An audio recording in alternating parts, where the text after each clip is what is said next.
Assalamualaikum warahmatullahi wabarakatuh. Innal hamdalillah nahmaduhu wa nusalli wa nusallimu ala rasulihil karim. Ashhadu an la ilaha illallah wa ashhadu anna Muhammadan abduhu wa rasuluh. Allahumma salli ala sayyidina Muhammad wa ala ali sayyidina Muhammad. Amma ba'd. Sahabat beriman yang dirahmati oleh Allah Subhanahu wa taala, mungkin tidak banyak dari kita yang mengetahui perihal tugas dan juga apa yang dikerjakan oleh malaikat. Selama ini kita hanya mengetahui tugas-tugas dari malaikat yang pernah kita dapatkan sewaktu di sekolah. Contohnya adalah tugas dari malaikat Jibril, yaitu sebagai penyampai wahyu. Lalu tugas malaikat Mikail adalah sebagai pemberi rezeki kepada seluruh makhluk hidup di bumi, dan lain seterusnya. Selain daripada itu, terdapat tugas lain dari malaikat Allah yang mungkin tidak pernah kita sadari, yaitu mendoakan umat muslim yang mengerjakan kebaikan.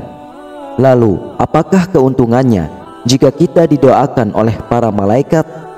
Berikut ini adalah 12 golongan orang yang selalu didoakan para malaikat setiap harinya. Yang pertama yaitu orang yang tidur dalam keadaan bersuci.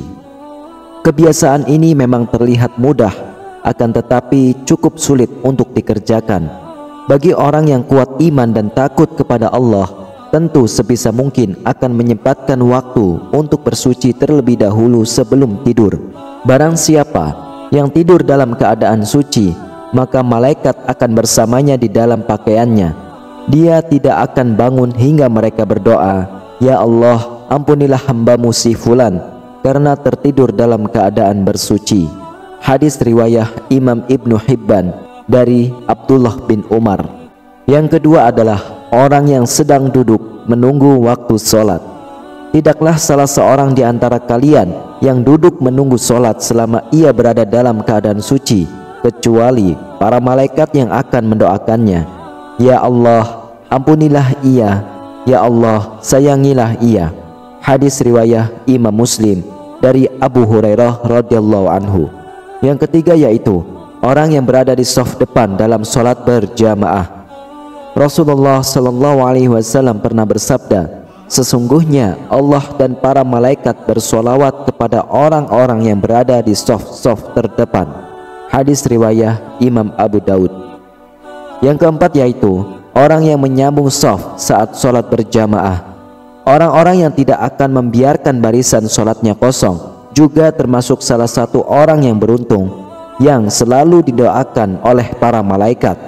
Dari Aisyah radhiyallahu anha, ia berkata, Rasulullah sallallahu alaihi wasallam pernah bersabda, "Sesungguhnya Allah dan para malaikat bersama kepada orang yang menyambung shaf-shaf sholat, dan siapa yang mengisi celah, niscaya Allah akan mengangkat derajat orang tersebut karenanya."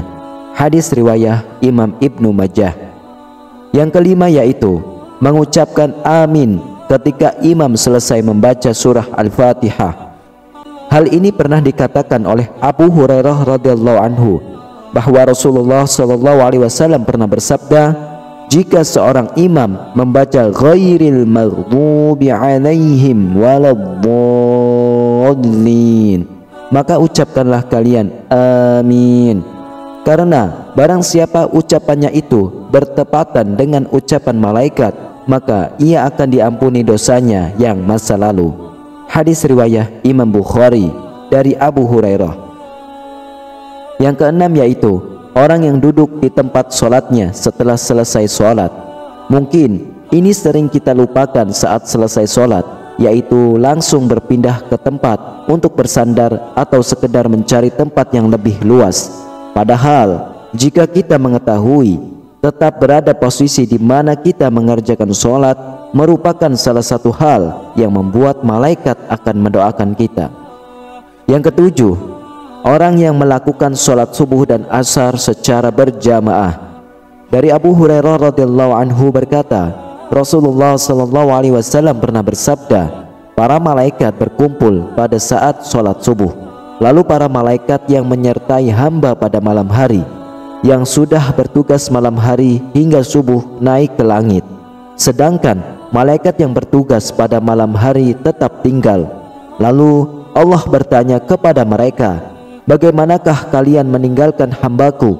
Mereka menjawab, kami datang sedangkan mereka sedang melakukan sholat, dan kami tinggalkan mereka sedangkan mereka sedang melakukan sholat. Maka ampunilah mereka pada hari kiamat. Hadis riwayah Imam Ahmad. Yang kedelapan yaitu orang yang mendoakan saudaranya tanpa sepengetahuan yang didoakan.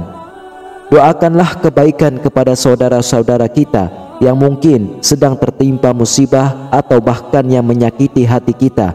Insya Allah kita akan didoakan para malaikat supaya diberikan kekuatan dan kelapangan dari Allah Subhanahu wa Ta'ala. Yang kesembilan yaitu orang yang berinfak. Dari Abu Hurairah radhiyallahu anhu, ia berkata bahwa Rasulullah SAW pernah bersabda, tidak satu hari pun di mana pagi harinya seorang hamba ada padanya kecuali dua malaikat turun kepadanya.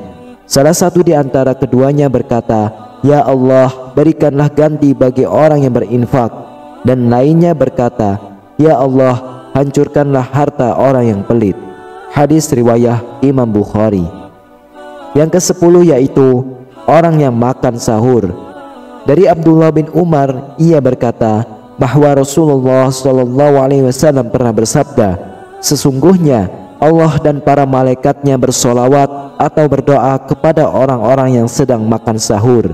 Hadis riwayah Imam Ibnu Hibban, Imam At-Tabrani. Yang ke-11 yaitu orang yang menjenguk orang sakit. Dari Ali bin Abi Thalib, ia berkata bahwa Rasulullah SAW bersabda, tidaklah seorang mukmin menjenguk saudaranya kecuali Allah akan mengutus 70.000 malaikat untuknya yang akan bersolawat kepadanya di waktu siang kapan saja hingga sore, dan di waktu malam kapan saja hingga subuh. Hadis riwayah Imam Ahmad.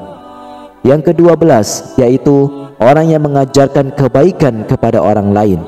Dari Abu Umamah radhiyallahu anhu, Rasulullah SAW bersabda, keutamaan seorang alim atau seorang ahli ibadah bagaikan keutamaanku atas seorang yang paling rendah di antara kalian. Sesungguhnya penghuni langit dan bumi, bahkan semut di dalam lubangnya, dan bahkan ikan, semuanya bersolawat kepada orang yang mengerjakan kebaikan kepada orang lain. Hadis riwayah Imam Tirmidzi. Wallahu a'lam bishawab. Para sahabat beriman, demikianlah 12 golongan orang yang selalu didoakan oleh para malaikat. Semoga kita menjadi salah satunya agar bisa didoakan oleh para malaikat. Dan terima kasih kepada para sahabat yang sudah menonton video ini hingga akhir. Semoga Allah memberikan balasan kebaikan, kesehatan, serta rizki yang melimpah dan barokah. Amin ya rabbal alamin. Hanya ini yang bisa saya sampaikan. Semoga apa yang saya sampaikan ini bermanfaat untuk kita semua. Wassalamualaikum warahmatullahi wabarakatuh.